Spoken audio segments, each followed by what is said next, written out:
Hello and welcome to all viewers of this channel today. Today I have a wonderful job, and my job is nothing more than to discuss a great book that has been written by Swami Mukundananda ji. But before I get into the book, which I shall take to let me give you two lines of my personal introduction first. I am Jagannathan. I'm the editorial director of Swarajya magazine, and that's more than enough. I have about 45 years of work in journalism, and I have taken to spiritual thoughts rather late in life, but I think it's better late than never. And Swamiji's book is one of those things that have actually led me towards this kind of thinking. So I would like to first introduce you to the book, which is Swamiji's Golden Rules for Living Your Best Life. What it means, we will of course discuss during this thing. But before that, I'll also like to introduce Swamiji, who actually needs no introduction for a lot of the people who will be viewing this. But for those who might be encountering him for the first time, I would say that he is an evolved spiritual person who actually has his feet on the ground. From what I read in the book, I can see that he's neither in the clouds nor dug himself too deep into something where there is not too much metaphysics nor too much earthly stuff. He's somewhere in the middle, just the middle ground that we all need as human beings to get on with our lives. Swamiji was lucky to have a great guru, Jagat Guru Kripaluji Maharaj, and his organization is named after J.K. Yog, and he does yoga, meditation, and wellness therapies, and all kinds of things which are necessary for us in our daily life. He was an alumnus of IIM, IIT. I don't know when he moved from IIT to the Almighty, but I think somewhere that seems to have helped in the process.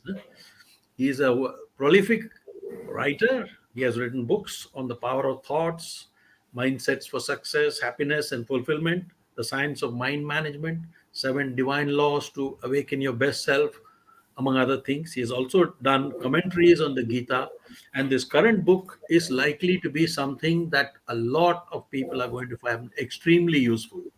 The reason is a very simple one. There is almost no chapter in it which does not have something for every one of us somewhere. Okay. And it is not high metaphysics, it is about connecting you on both the spiritual and the physical planes, the highest with everyday living. And so, with not, he is also, Swamiji, of course, is also, does a lot of charitable work. He has a lot of volunteers working in his organization, and he has given lectures and conducted workshops on spirituality, yoga, meditation with some of the biggest firms in the world, from Google to Intel and so on, and of course Indian companies like Raymond's and others. So, without much more digression, let me come to the book. Pranam Swamiji, Namaskar. Shall we begin our discussion of the book? Namaste, Jagannathan ji. It's a pleasure to connect with you online today. I'll be delighted to be discussing this book with an intellectual of your caliber. Looking forward to it. Yes, actually, it's my pleasure is mine, because I think there is a plane you have brought into my life, which earlier I was not thinking too much about. So let me dive right into the book. In your very first chapter, you talk about how life needs an operating manual. You give the analogy of somebody who buys a laptop gets an operating manual. My question is actually the reverse. How is it that human beings seem to need an operating manual when every other one of God's creatures, from animals to small eggs, don't seem to need a manual? They seem to know exactly what to do in what phase of their life. But we are the ones who seem to struggle every step of the way. Why is it that we need manuals like a laptop or a smartphone, but not God's other creatures? That is a very interesting observation and a factual one. We see that birds can build their nest without any introduction to civil engineering, structural design, and a a newborn calf, knows which grass to graze, which one not to graze, which is poisonous, which is not. That is the way God has made it. These creatures have less intellectual abilities. Whatever they need to survive, They receive it from within. They don't need to struggle for it. On the other side, as humans, we are endowed with the ability for knowledge. It works as a two edged sword. On one side, it gives us tremendous potential to go far beyond the creatures. On the other side, if without knowledge, we can go below them. For example, no other creature drowns in water. They all intellectually know how to swim. It's only human beings who drown because they need to learn. So that's the way the design of this human body is, that we definitely need knowledge to realize the potential that we've been given. So you're saying that the intellect can actually shroud your ability to see what you can normally see. It also helps you overcome that limitations to be able to see what you need to do. Is that right? That's right. Okay.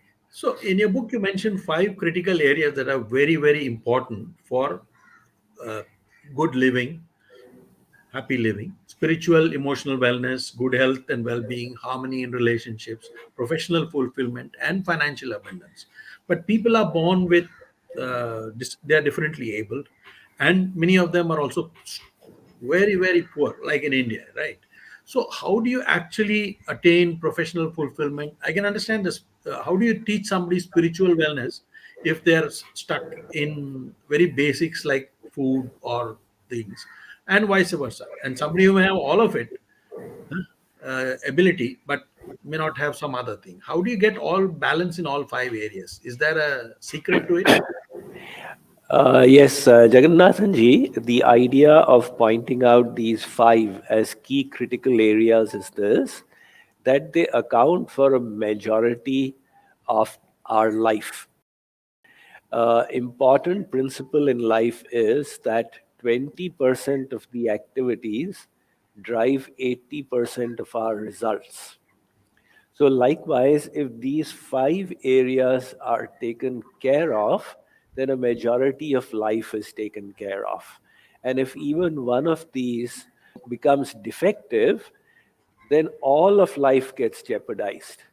So, like for example, health, whether one is rich or poor, health becomes a critical area.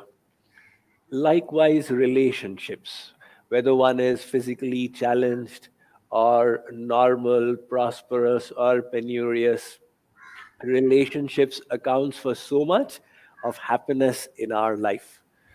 So the idea of the book is to give wisdom to people on how to handle these five areas.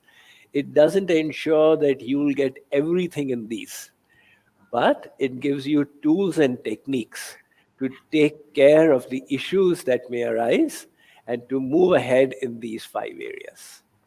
Right. In some of the later parts of the book, you said it's important to find a guru, right? Can you relate how you found yours, and how did is it was it just an accidental meeting, or does it happen through prolonged effort on your part? And what do you do if you actually don't find one? I mean, I'm talking about third person. I may have found one, but like, I mean, you Right. are an obvious choice. But I'm talking about I'm talking about in general. I mean, not everybody is as fortunate to even talk to a guru on video conference. But forget about that. But how do you do that? How did you find? If you can relate, how you found your guru? What do you do to find one? And what you do Yes. if you don't find one? Yes. So we may find a guru, but if we don't have the thirst for knowledge, then we will not benefit. So we need to find a true guru and we need to be eligible ourselves. And that eligibility is the quest for the truth, the quest for realization. Now, when we develop that sincere yearning in ourselves, I need to improve myself, I need to reach the ultimate. God is sitting inside. He knows our deepest yearning and He guides us to the Guru. So that is why sometimes it is said that the Guru finds us more than we finding the Guru. It is exactly what happened in my case. When this yearning became so strong, automatically I came to my guru, and the deep faith arose from inside. He is the one I was searching for. In fact, Kripaluji Maharaj later on once commented that Mukundanand recognized me as one would recognize his mother. That was the amount of yearning I was feeling, deep connection with him. That, of course, becomes a blessing of God. In fact, it is said one of the biggest blessings is to develop that inner connection. But if somebody is not have fortunate as yet to have received that grace, then the other option is to take advantage of the various books that we have, the books of knowledge. We Right. have got these sacred scriptures like the Bhagavad Gita, for example, the Ramayana, the Mahabharata, that are full of divine wisdom. So one can access these books and start progressing on the path, and the teacher will come at the right time. Right. So actually, you need a mutual kind of thing where it's not just that you search for the guru, but the guru also searches for the right kind of person who he can mentor. Right. Right. Yeah, that's great. I mean, I thought that's very critical to understand that. So, this book grabbed me in the very first chapter for a very simple reason. He says, your first advice, it says, make friends with discomfort. And actually, I found it so profound that we have a slight headache and we immediately swallow a crocin or something like that. But we don't seem to be willing to accept that life has part. These are all signals that the body is sending you. It's not a curse that you have to get rid of immediately. So I found, let's say in professional life, but I have some problem also with this idea. So I just thought I'll clarify it with you. Sure. Um, should you always seek discomfort? For example, in professional life, you may be good at something, right? So you're comfortable with the role you're playing in an organization or wherever. Huh? But you're saying so suppose, let's say I'm good at writing articles. Now suddenly you say, Jagannathan, now you go and please do a video interview with Swami Mukundananda, which is not my comfort zone. Huh? To tell you quite frankly, I may not be as good at this as something else. Should I be doing something I'm not good at, or should I be sticking to what I'm good at? Well, in either case, whether Uh, we stick to what we are good at or what we are not good at, progress will happen when we are willing to step out of our comfort zone. As the saying goes, that all progress only happens outside of your comfort zone. So, whether let us say that now, for example, it's a question of improving your skills at writing articles, right. you need to exert yourself That's right. intellectually, emotionally. You need to accumulate knowledge, maybe that one piece of information that could make all the difference, etc. So, somebody who is willing to exert themselves and go the extra mile, their articles shine out. Likewise, if we step out from what we are good at, we learn other things that could be valuable in life. Now, if people keep this mindset that I'll lead a smug life, then progress will not happen. Right. So, So, in other words, if I may summarize your advice, suppose you are giving it to me. I may be good at something, but you are saying that don't assume that that's your best. You better see if there's something better that you can do, even in your own area of work. Is that right? that's right. Life is a matter of constant progress, where the sky is the limit. Right. So we should always keep on thinking, how can I improve? I often like to quote the example of Pablo Casals. He was the best cellist in the last century, and at the age of 96, he was still practicing. And somebody asked him that, why do you practice still? He said, because I think I'm getting better. That is the mindset of constant improvement. Absolutely. I think that's great advice, and I'm certainly going to take it and make sure that I do something better next time. So, in your chapter on growing in the face of adversity, you make one curious statement. You say that sometimes suffering comes directly from God. So I was a little worried by it. I said, look, should God be sending suffering to us knowingly? He may not know that you are suffering, or he may know, but he may not be causing it. But like, why do you say that? And what if you do not even believe in the idea of God? So where does suffering come from then? Well, Jagannathan ji, we, with our materialistic thinking, tend to prioritize comfort, and pain and suffering goes against our nature. We rebel against it. However, from the divine perspective, the goal is not to be comfortable here, but the goal is to progress from within towards the ultimate goal of life. Sometimes that suffering becomes a catalyst, it becomes an impetus. So, Right. like for example, if a child is playing with toys and has forgotten the mother, now the mother wants to actually feed milk to the child, but the child is not interested. So, an intelligent mother, she asks somebody, snatch the toy away. And when the toy is snatched, now the child remembers, oh, my mother, I'm feeling hungry. Well, likewise, we get so entangled in the toys of the world, we lose track of what life, why we came here in the first place. So sometimes God sends us suffering to turn us away from worldly allurements and seek that eternal life. Right. I'm also intrigued by your chapter on social media. I mean, originally these tools were created to make us more connected with a wider body of people anywhere in the world. But actually, they seem to have become an obsession, some kind of, uh, you know, behavior where we actually stop connecting with real people, but uh, let's prefer to have some Facebook likes or whatever it is. So, uh, can you expand on this? Why you need to detox on social media? Anyway, your advice seems to be going well because all the social media giants seem to be in trouble now. What happens is neurologists inform us there's a chemical in the brain called dopamine, and us surfing on social media keeps giving us a little dopamine kick that makes us go on and on and on. But it turns out to be a low value entertainment.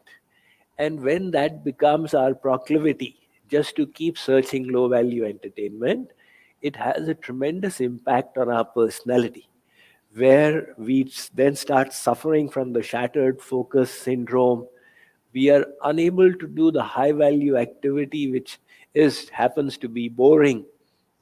And that is why, just like sometimes a little bit of fasting is good for health, likewise, depriving ourselves of these stimulants, it does a world of good for the brain. The people, they immediately find that their ability to focus has improved. Their ability to do difficult works at hand has improved. It kind of declutters the mind. So that Yeah. is why I have suggested that from time to time we should detox our mind from social media. Is there a time limit you set for a daily? Okay, only 15 minutes a day, not more. Detoxing, like for example, what I suggest is that from 8 p.m. to 8 a.m., if you switch off the mobile, the biggest offender, the mobile, so that 8 p.m. to 8 a.m. will be a perfect detox for the mind. It will also ensure that we get a good sleep because the mind takes a little time to come down from that high stimulated state. So if 8 p.m. we shut it off by 10:30 or so, we can go for a good sleep. And then we will wake up offline instead of waking up online. And we'll be able to fill our mind with noble thoughts instead of again That's the right. clutter of social media. Right. So, um, one of the core bits of advice you are suggesting is finding the purpose in life. The does life need a purpose? Or I mean, I'm not saying it shouldn't, but like lots of people to be seem to be getting along quite fine without that. So, Jagannathan ji, the purpose is what really add spice to life. Without purpose, it is all bland. The fact is, the way we are, if we find a purpose we truly believe in, it brings out the best in us. And true happiness only comes when we feel that we are exerting for a purpose we believe in. So, without a purpose, then life becomes, just wandering around. All of us have this natural urge that I need to find a purpose. I explain it like this: you have a soccer game with two teams of 11 players each and two goal posts. Now, the goalposts are what if adding fun to the game. And if you remove the goals, then the game has no meaning at all. There's no meaning. Well, likewise, it is the goals in life that add fun to life. So we all look for a purpose, but the question is that how do you find the purpose?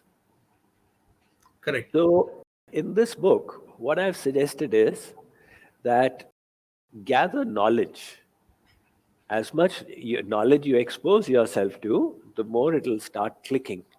And then ask yourself the bigger questions in life: who am I? Why am I here? Etc. And then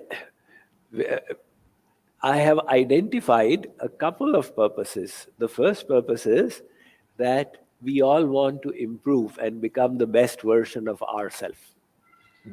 And the second purpose I've identified is that we want to do the best that we can do.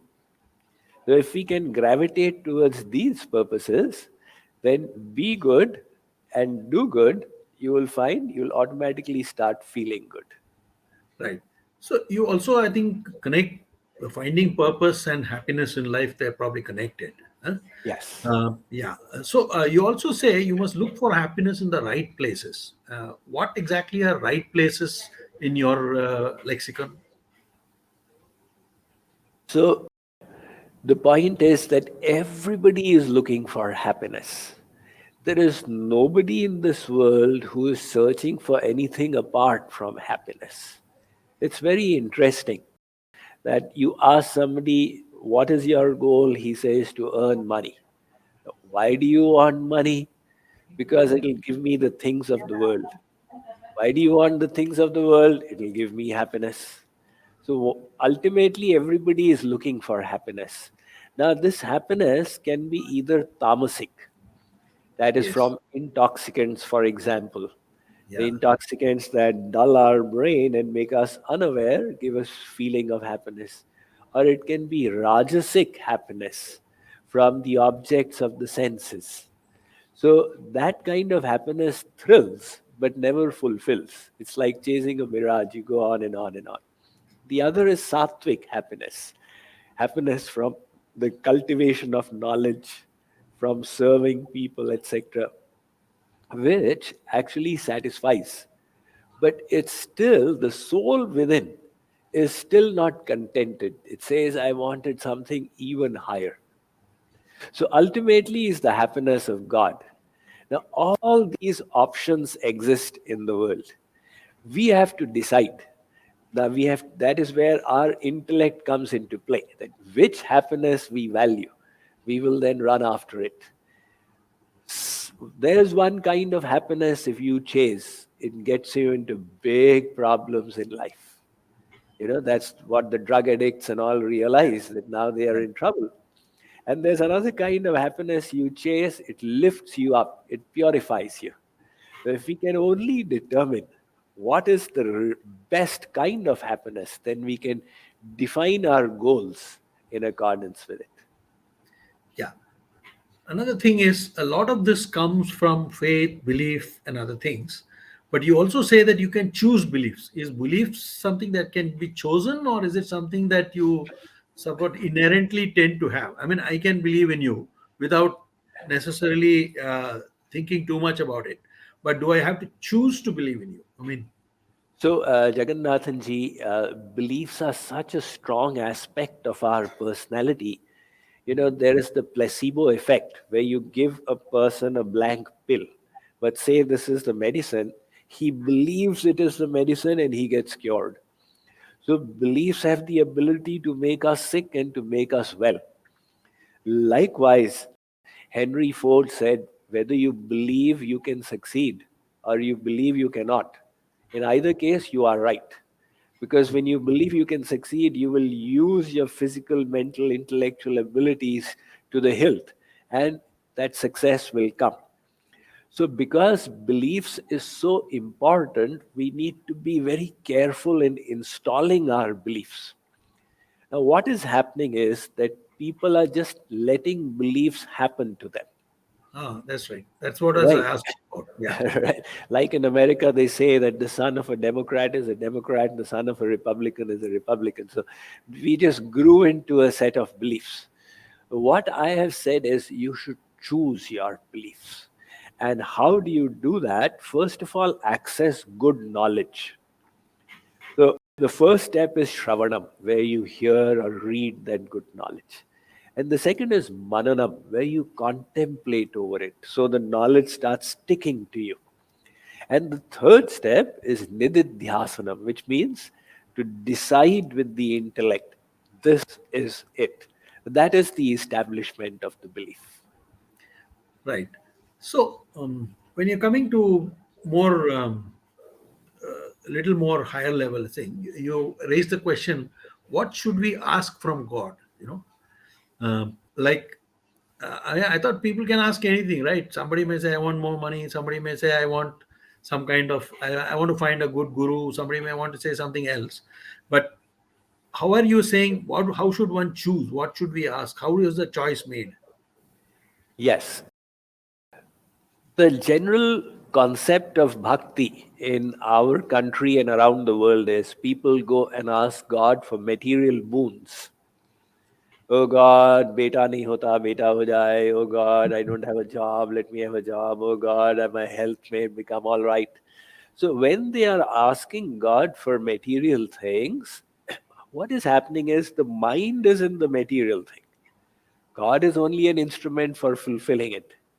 So the mind is not getting purified. The mind will only be purified if we take it to God. Now, if somebody goes to Hanumanji's mandir for 40 days, may my child become all right. The mind is in the child. So that going to 40 days is not helping the mind. The second thing is that true love is that where we are giving and giving, not taking and taking. So the first stage is all right. We go to God, oh God, give me this, oh God, give me that. But later on, as we grow in our devotion, we need to come to that stage that I will not ask God for my things. I will see what I can do for Him. Now the concept of service comes. As the saying goes, that what we received, the talents, was God's gift to us. How we use it will be our gift to Him. Now the goal becomes I want to serve God. Once that goal becomes all right, then we ask God for spiritual things. Give me a guru so that I get knowledge. Give me knowledge so that I can serve you with it. Give me devotion so that I can enhance my service. Now, because the goal is the pleasure of God, this is all called selfless devotion. Right. Uh, so I'd like to come to this aspect of satsang and sadhana that you mentioned. So how are the two things connected? One is about doing things together, maybe singing bhajans or whatever it is. The other is a more personal activity, right? So why are these two opposites very important in your spiritual growth? Yes, yes. So, Jagannathan ji, it's first of all our individual practice. That is like exercising. On a daily basis, we need to exercise to remain healthy. Likewise, our individual practice of sadhana, it is exercise for the mind. It helps in purifying the mind. Simultaneously, association of saintly people has its own impact. So, we are known by the company we keep. In Hindi, there's a saying, Sang ka rang padta hai. If we associate with evil people, we will develop vices from them. And if we go to satsang, so satsang is where people have gathered to to discuss the truth, to remember the truth. So Sat means the truth, and Sang means association. That association which takes our mind to the truth is Satsang. Both of these are necessary. So, in two lines, if you, Swamiji, if you were to tell me how to do sadhana, how would you describe it? In two lines. Yeah, I know. I'll have to come through an entire course for it, but I meant suppose just for a starters. Huh? Okay. You can give 20 lines. I'm not saying two in a very specific say. I have written books of mind on mind management, but since you Right. want a brief thing, Yeah. one point to understand is contemplation or chintan. When you repeatedly contemplate over something, it has a tremendous impact on the mind. So that is how we all developed attachments in the world. You repeatedly contemplated happiness in cigarettes and got attached there. Now contemplate happiness in God again and again, the mind will get attached. So, one important sutra in sadhana is contemplation. To get one gem of knowledge. And now, like for example, this book has got so many gems. Get one gem and contemplate it over and over again. That is one aspect. And the second aspect is meditation. So, meditation is a way of improving the quality of our mind. By virtue of meditation, we are able to make the mind our servant. So, presently, it is our master. It decides the moods. I am in a good mood, I am in a bad mood. By meditation, you become the master of your mind. And as the saying goes, that this mind, if it is your master, it is the worst. But if it is your servant, it will be the best. So meditation gives you a handle over the mind. Great. So, coming to aspects of the body that the book also deals with, one of the things you recommend is intermittent fasting and not very consistent or very rigorous fasting. Why do you do that? Because a lot of people try to fast for very long periods and they think that's a great thing, but you are suggesting only intermittent fasting. Why is that? The medical community has come to the conclusion that occasional fasting is good for health. Uh, some of the food that is undigested in the GI tract, it gets digested, the organs get rested. But if the fast becomes longer, it leads to weakness. And in order to avoid that weakness, I have suggested the intermittent method. So if we do a 24-hour fast, it will weaken us. The Hmm. people do it as an austerity, but it becomes counterproductive because now you have to gain back the strength that you lost. On the Right. other hand, an intermittent fast is easy. You stop eating at 4 p.m. today and you eat again at 8 a.m. in the morning. So that's a straight 16-hour fast. So that way you get the benefit of fasting, but not the weakness. And some people do it on a daily basis, 16-hour fast. But what I have recommended in the book is twice a week. Let's say Mondays and Thursdays, you do a 16-hour fast. It will not be austere, but you will get the physical and medical benefits of it as well. Right. And you also mentioned that sitting is the new smoking. I think these days nobody does any manual work. Most of us are sitting in offices in front of computers or doing some hand work or whatever it is, but it's all sitting. And even your sadhana asks me to do a lot of sitting. So, how do you, and meditation. So, how do you combine See, the two? that's the occupational hazard, right? For journalists like you, you're sitting all the while, but then you have to realize the downside of it, and then make amends, Hmm. to counter it. So medical science is now telling us the nature of this body is such that if we are sitting, it has a very deleterious impact. And we can build walking into our routine by some intelligent ways. Like, for Yeah. example, after every 1 hour, you go to the restroom or go for a drink, etc. Or nowadays, they have these workstations where you can Yeah, lift standing. the table. right? And then you stand and work for a little while and sit down, Right. Right. or you park your car a little far away, a few blocks away, so you have to walk a little. Don't take the lift, walk up the stairs. Once we realize that walking is necessary and immobile life is very harmful, so becoming conscious then leads us to taking steps to make amends. Uh, just as an aside, I mean, most of our what do you call the great people of the past, like the Buddha or whoever, they are shown in a sitting posture for days on end. I mean, you think that is just our imagination of what they did, or do you think they actually did that? So there's two things to it. That was an exception. Even in the life of the Buddha, there was a time when he sat and achieved nirvana for 40 days, or the Mahavir, etc. But Mm. then he spent most of his life traveling around with his disciples. So there was a lot of walking there. In fact, some of the great personalities loved walking, like Mahatma Gandhi, Abdul Kalam, etc. So but then there are accomplished yogis. Now, these yogis are at such a physical level, their body follows different rules. In their case, if they sit for long, they are able to bear with it because of their mental state and their control over the body. Right.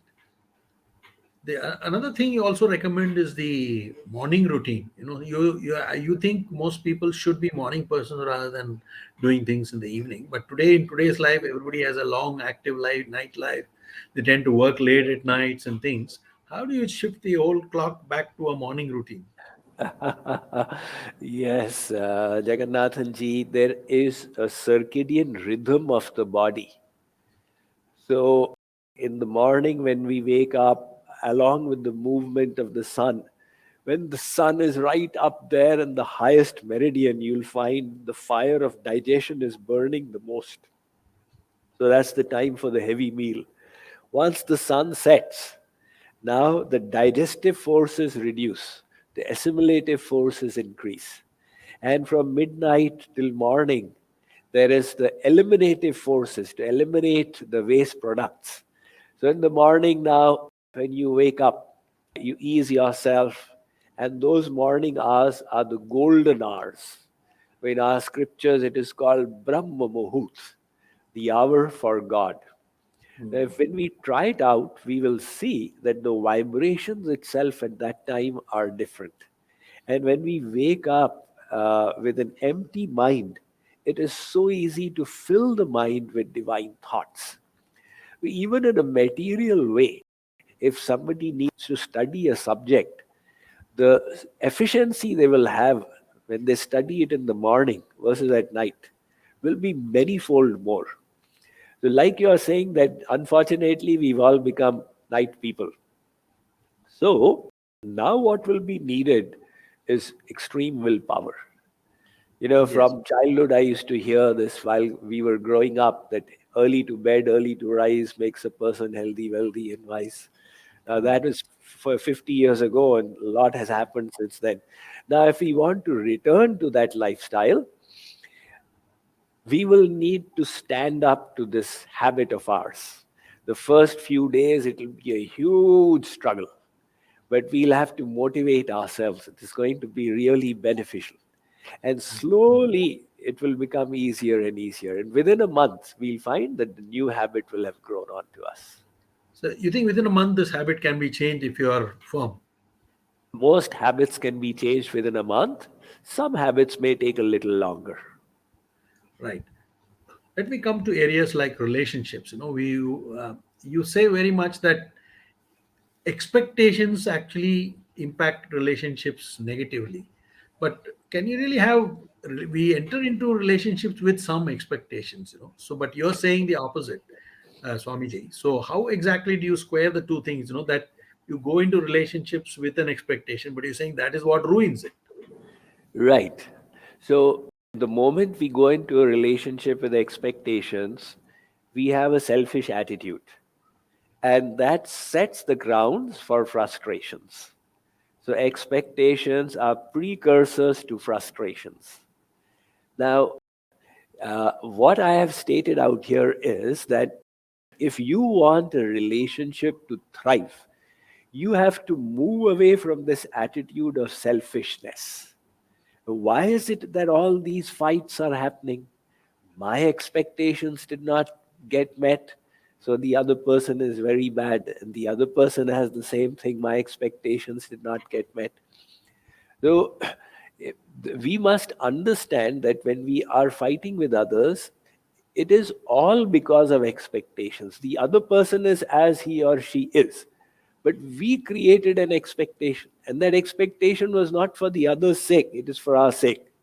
Now, the parents may say that I'm annoyed with my child for his sake.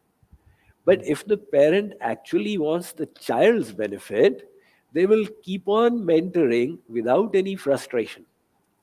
All frustration is arising because of expectation. Means you need to do well for my happiness. And spiritual maturity turns this around. It says it's not your happiness. Learn to Right. become selfless. Learn to adopt service as a dharma. Yeah, actually, since you mentioned parenting, I think there is a lot has been written about Asian tiger moms who have built great expectations from their children, and that's how they excel. Do you think this is a problem or is it a good thing? See, it will be a problem for the mom because when she's got all these expectations, she's the one who's going to get frustrated. Hmm. So she is pushing on her own ambitions onto the child. That's not a very mature way of doing things. Even without being a tiger mom, one can fill the child with aspirations. One can fill the child with higher ambitions. But it will be healthy for the child and healthy for the mom if it is done from a higher perspective. That my child, you are born with infinite potential. It will be so nice to realize it. That will be a better way of doing it. Right. There's a saying that boundaries make for great neighbors or fences make for the thing. You're saying even in relationship, there must be boundaries. How does one decide what is a boundary and what is a good boundary or a bad boundary? How do you differentiate between the two? Boundaries are basically personal limits that we set up, beyond which we don't allow anybody to push us. Now, our Indians don't know how to set boundaries. So they feel that they have to be accessible to everyone 24 by 7. And then others make them feel guilty. Why did you not do this for me? You are responsible for my happiness. It becomes an unhealthy equation. And ultimately, we all have 24 hours a day. So, without boundaries, if we are saying yes to somebody, we are saying no to something else. The boundaries just sets us free. It says, I am willing to do this much for you, but don't push me beyond that. There is never an unhealthy boundary. A boundary simply means I am important for myself. I have the right to take care of myself. I have the right to define my goals. I have the right to define how I spend my time. I have the right to say no. So moment we can say no, we free up our time, we free up our life. Is there something called an unhealthy boundary or a bad boundary? Uh, I think I don't see any unhealthy boundary except with God. In the case of God, just Yeah, drop all boundaries. Say, my Lord, you are Sarvadhikar Sampan. You have the right to every aspect of my life. right. So, coming to professional lives, careers, and all that, I think most people, at least in poor countries like India, do not have the luxury of actually choosing their passion as their career, right? So, what do you do in that case since you might need to work in a job which you don't like, but you need it for a living? What do you do? What is the balance you strike here? Huh? That's very correct. In developing countries, people are pushed into careers which probably don't align with their passion. And it is also sometimes very dangerous to follow your passion because I know so many musicians and all who are not able to make two ends meet. So Mm. it's common sense then, wisdom to take a career that makes your life stable. But at the same time, there's still opportunity to follow your passion by the side. So, for example, if somebody feels that they want to engage in the development of bamboo jewelry, or market it online, they can start developing that side business by dedicating time on a daily basis in the nights, on the weekends, and growing it by the side. And Right. just in case they find it has grown big enough, then they are welcome to jump into it at that time. It's a safe landing. So what you're saying is test the waters, and then when you're ready for the plunge, do it later when it at a time of your choosing. Absolutely. Like, Yeah. for example, now somebody may be an IT engineer and actually loves writing and thinking that if I could be a journalist, it'd be great, but they don't know whether it'll make two ends meet. So why Yeah. don't they start writing on the side? And then That's one right. day they could take it on full time. That's right. So coming to financial areas, I mean, you gave a very sound advice, Swamiji, that people must save before they spend. I think these days actually the reverse is being told to us: spend first, borrow, and then think of paying it over your lifetime. So this is how, I mean, traditional wisdom always said that first save, then spend, or then buy, or then invest. But here we are saying do the reverse, because this whole economy is built on the debt. And in fact, countries do this even more regularly. If you see how much countries have borrowed in order to finance the present, it seems this advice is following on deaf ears. That's right, very correct. Well, first of all, it's right that the whole economy is built on debt, but that's only possible when some people are saving. If everybody is running on debt, then there is no saving, right? So Yeah. some people are saving who are financing the debt.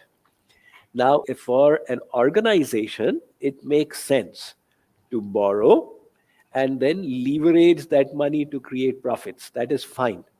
Hmm. But for an individual, it is different. For an individual has to plan their own life. So, for example, certain things you will need to take on debt if you need to take a house or a car, etc. But the rest you have to plan out for your whole lifetime. So if you start saving, let's say 5,000 rupees a month, by after 30, 40 years, you'll find yourself perfectly comfortable. There is just a wiser way of doing things so that you become financially stable towards the end. Yeah.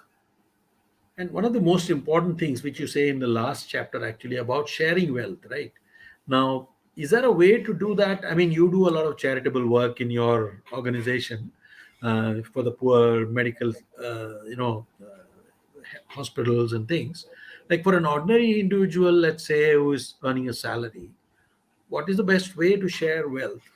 In how do you plan that? Is there a way to do that, or you can, of course, people put money in a temple hundi, or for that matter, 1 rupee in the katora of the beggar or something like that. I mean, you tend to do it, but is that really effective, or what is the most best way to really share wealth? Definitely, we need to be careful how we use that money. Now, if we give it, let's say, 1,000 rupees to the village gunda for Vishwakarma Puja, and Uh, he drinks with it and commits a theft. So, whatever crime he has done, we are also culpable because we contributed to it. So, that is why we should be very discriminative in how we do our charity. So, of course, this is a very vast subject. If somebody is hungry, you give food to that person. But then, if you help that person get a job, then you fed him for life. yeah. So, some charities are just more effective, and charity that goes to help education is more effective because it gives a basis for a living to people. Likewise, as people who are sympathetic, compassionate, they focus on charities in the area of uh, medical facilities, healthcare, etc. Now, if somebody has time, they can actually do these charitable works themselves. Otherwise, simple ways you find a suitable uh, vehicle for your charity, which Right. means a proper organization, and then find out what kind of work they are doing, what is the amount of charity that actually goes into benefiting those people, and that becomes an easy way to do it. Right. Swamiji, one final question. Um, what is the best way we should make use of this book? I found you have nearly 69, 70 chapters. And I found my way is I first go to the topic that I'm directly interested. Say it may be topic 34. So I quickly go through it. It's so easy to digest. Then start implementing what I think I do it. Or do you think that it's best read from page one to the last page, or you dive in wherever you like? Yes, Jagannathan ji, the principle behind the book is that wisdom makes a huge difference. As I have stated in the introduction, that I once asked my spiritual master, what is the best way to serve humankind? And he said, the best way is you give them knowledge. So, one gem of wisdom can make a difference. Now, the idea of the book is to give you a vast spectrum. So, like you are saying, you can flip through the pages to get a grasp of what is there, but then you turn to the one which is important for you right now, and Yeah. you access that, utilize it, and hopefully, over the period of a few months, you'll find that all these aspects are useful to you. Absolutely. In fact, that's what I found so wonderful about this book, because I found that you don't necessarily have to follow a chronological order in order to get what you want. You can always come back to what you missed again. And though I got hooked by the very first chapter, but it just so happened that I like some of the later chapters more, and then I came back to the earlier ones better. So, Swamiji, before I let you go, let me tell the viewers once more this book is worth its weight in gold. The golden rules of making your best life, of living your best life. So, beg, borrow, steal this book, but please do read it. I recommend it for everybody. And I thank Swamiji for giving me so much of his time to be able to discuss some aspects of the book, which are not just about the book, which are about life itself. And I hope this discussion is not just useful to me, but many of the people who might listen to it in future. Swamiji, thank you very much. My complete pranam and namaskar. Well, Jagannathan ji, I must say that in a limited time, you have covered such a vast spectrum in your questions. Thank you for doing such a wonderful job in digging into the knowledge in the book. It's been a pleasure conversing with you. Thank you. Before I let you go, please give me your blessing, sir. My best wishes and my blessings to you. Thank you. Thank you. Namaskar.